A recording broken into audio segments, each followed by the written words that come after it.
going to go through the early draft and just give you a sense of how to go about this. What I tried to do was make the assignment a little bit easier to complete. What struck me is that a lot of people are confused about how to go about an early draft and what you should be focused on. And so I've tried to make the assignment a little more directive so that you can go through it a little bit more easily. And let me shrink myself up and I'll walk through finding a topic and going through it and kind of getting the evidence. And what I'm going to go ahead and do is focus on Malvolio. Okay. Now I could focus on Sebastian or Cesario or Festi or Orsino or Olivia. It's very important to focus on one or two characters because one of the aspects of Shakespeare is that he gets out of control really fast, and especially in the comedies. It is difficult to delineate which characters, but if you don't, it's not going to work. And so what I'm going to do from the beginning is decide, okay, I'm going to do Malvolio. Okay, bang, that's it. And I could explore things with Maria. That's what I was thinking about, Malvolio and Maria. And boy, that would spin out of control. Or Malvolio and Festi, or Malvolio and Olivia, or that would get out of control fast. You can do that. Do Malvolio and one other character, or Olivia and another character, or Cesario. You can do that. I would not do more than two. You're going to find that two is a huge challenge. One is probably going to be enough, okay? And so I'm going to delineate that I'm only going to do Malvolio, and I'm going to get some quotations from early on in the play, from the middle, and then from the end. But let me open that up. Let me shrink myself up. Here's the modules. There's the early draft, and this will take me to it. I'll have to go to the student version. Let's go to student view, and this will show you what it's going to look like, okay? And there it is. And I know for some of you, this was a little bit confusing, actually, for many of you. Here's the tricky thing. It's right now on the pointer. That will not allow you to type. You must, as many of you were able to figure out, but I do understand, this is the first time for many of you, what you need to do is go over here and click on the T. Then it works. Then you can type into it. And now, when I click on here, it makes that little box. And that's the place where I can type. And so what you need to do, it's going to open up with the arrow pointer. You need to click it over to the T. Okay, that is a little bit confusing. So no matter. That is up here. You want to click on the T, and that tells you kind of what to do. And it gets you over here. And that will allow you to type in. Now, what I'm going to do is this will take me through the early draft. And what I need to do is get three things started. Okay, three things. What I need to get are, for 4 body paragraphs, I need to get the evidence. I need to describe that evidence. And then I need to analyze that evidence. Okay, and I want you to look at the early draft as kind of like you're a painter and you're just sketching out how it's going to look. Don't worry about the details and don't worry about making it look right. Just get the basic concept down so you're moving in the right direction. So you know how your Sistine Chapel here is going to look. Okay. Look at the early draft as getting your evidence so you can have kind of a foundation to build off of. And the quotations are the evidence you're working from. That's very important. And each quotation should be kind of rule of thumb. 3 to 6 lines will work for you. 3 to 6 lines are what you're going to need to get the foundation of your essay done. And that's what I'm going to do right now. I'm just going to get started on it so that you guys know what you're doing with this to get moving in the right direction. Let me shrink myself up. And here's what I'm looking for. I need 3 to 6 lines for the first quotation, and then I'm going to describe it. Describe the words and phrases and the characters. Let me click it over to this. Or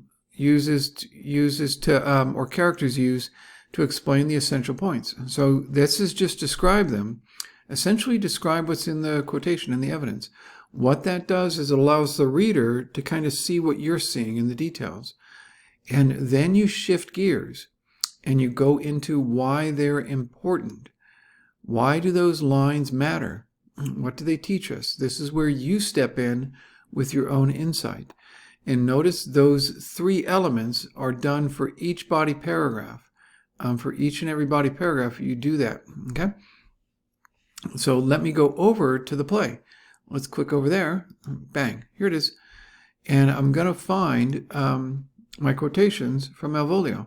So let me freeze it for a moment, and then I'll find all my quotations for put together a little bit, and it should make sense, hopefully. And I'm right now on the 4th body paragraph, but I want to show you what I've already done in the earlier 3. I got the quotations on Malvolio from throughout the play. This one's from Act 3, and that's paragraph 3. This one's from Act 2, and that's paragraph 2. And I do have one from Act 1, and that's paragraph 1. What I'm going to be doing is describing each one of these. And a little trick, by the way, so that you can format them properly, is when you get to the end of a line, you hit Shift Enter. If you have trouble entering, hit Shift Enter. Okay? And I also strongly advise you to either take note of the act, scene, and line number. That's officially how Shakespeare is supposed to be cited. Or, if I click over to the play, get the page number that it's from. And it's up in the upper left-hand corner. That's 185. Okay? And watch this. Let me show you. I'm going to get my 4th body paragraph, and let's go through this and how to select this one. And now, mind you, this is what I chose for the 4th one. Okay? Well, granted then, and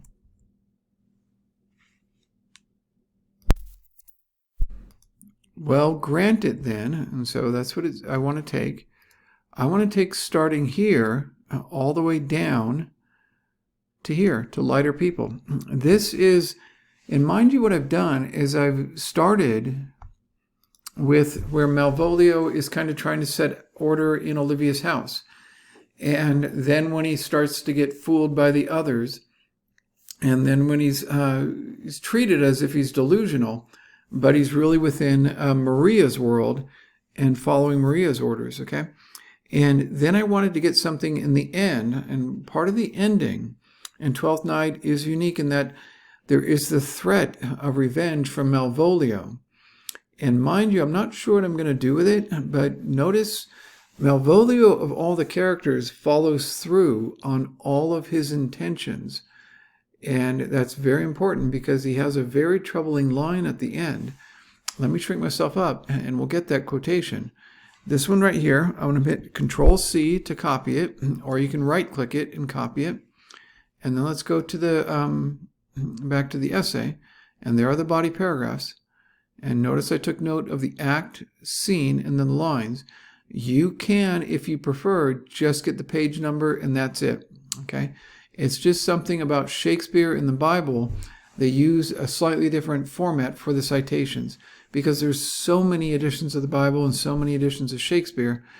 It's unlikely that somebody will have the same exact edition. So no matter. And so they don't go by page number. They go by act, scene, line. And now I've come to this one, give a quotation of 3 to 6 lines, and I've got the little T button turned on. I've got this here and I have it copied in the memory, and then I just do Control-V. And there it goes. Control-V will paste it. Now, mind you, I want to make it look like the original play. And so, well, granted then.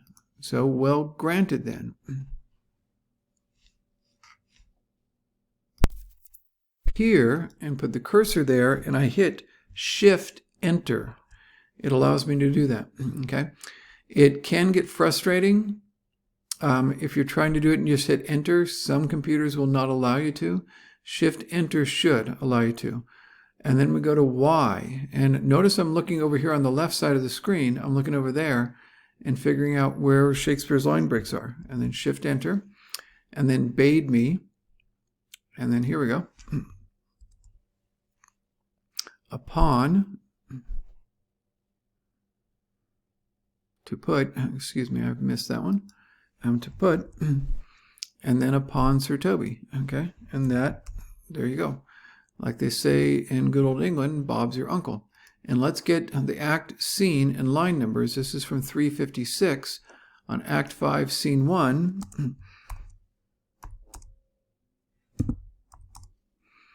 And let me get those numbers down.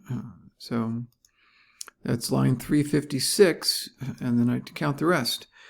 356, 356, 7, 8, 9, 10, 11, and 356, 361, okay? And then put it in parentheses. It is up to you. If you just want to use page numbers, that's fine. I'm not going to make a difference of it. But I've got my quotations, and so now I have my foundation. What I'll be doing here is describing these words. What I want you to do is take the reader through and have him or her look through these lines. Well, grant it then, and tell me, in the modesty of honor, what you have given me such clear lights of favor. So Malvolio speaks to Olivia with a harsh tone and with accusatory words, asking why she has mistreated him so, and asks that her modesty and honor lead her to give him an honest. And what I'll do here is go through how he is actually still under the spell of Maria's notions, and addressing Olivia, who is figuring out that this is a lie. He's being disabused of his misunderstanding or misprision of this situation. And a little bit later on, I saw the line that echoes throughout history about where he vows revenge against the other. I'll have my revenge on you. And I want to get that in there. Okay, so I'm going to finish the description up. I'm going to work that last line in there, and then I'm going to get into the analysis. One of the things I've noticed is that Malvolio always follows through. And so it's almost certainly a threat, that not an idle threat. It's a threat he's going to follow through on. And so I'm going to go through that and how it kind of spoils the ending. But I'll have to go through each one of the body paragraphs and describe the quotations and then go into why I think they're important. It's going to get into how he sets order in the first couple of them and how he is being placed in a position because he's being taken advantage of because his own thinking has made him vulnerable. And so I'm going to go through that with each and every paragraph, describe it, and then go into why I think it's important. Mind you, as you probably saw when I was typing this, there's a lot of errors in here. There's a lot of bad typing, a lot of bad sentences.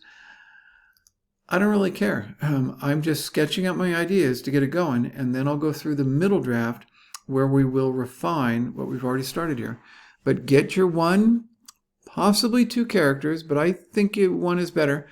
And we're going to go through the nature of surfaces and how people are deceived and things like that, or seduced, misled, or however. And that's going to be the focus of this. I will work on this Malvolio essay, and then I'll come back for the middle draft, okay? And good luck with this, but do remember to hit the T, and that will allow you to type it in and get your quotations, and remember Shift-Enter to do the returns on the lines, okay? Take care, guys.